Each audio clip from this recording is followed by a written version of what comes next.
Good morning.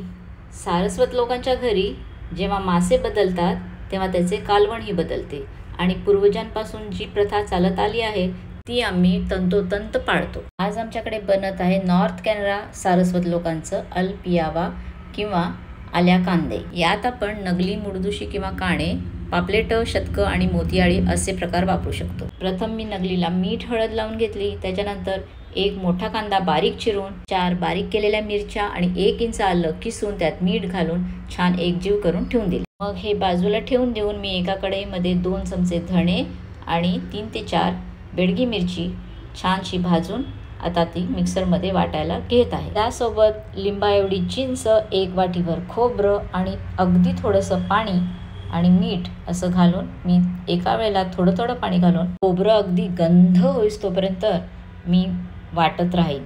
हे वाटण झालं असं समजायचं कसं, तर एका छोट्याशा चमच्यामध्ये थोडंसं पाणी घालून बघितल्यावर ते एकजीव झालं असेल तेव्हा मी आता कांद्याच्या या मिश्रणामध्ये त्याला काढून घेत आहे. थोडंसं अगदी पाणी घेऊन मिक्सर धुवून घेत आहे आणि ते मिक्सरचं पाणीसुद्धा मी यात घालून थोडीशी हळद घालून मी गॅसवर ठेवून देत आहे. हे मी मीडियम हाय फ्लेमवर गरम करत आहे, का म्हणजे यात धणे आहेत. धणे नसताना मात्र बारीक गॅसवरच खोबरे शिजवावे लागते, नाहीतर ते फुटते.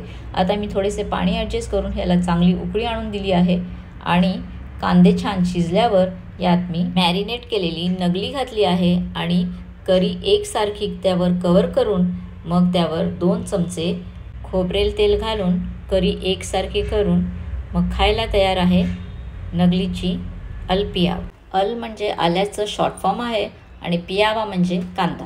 करीमध्ये मासे शिजायला फार वेळ लागत नाही, त्याला 3 ते 4 मिनिटेच लागतात.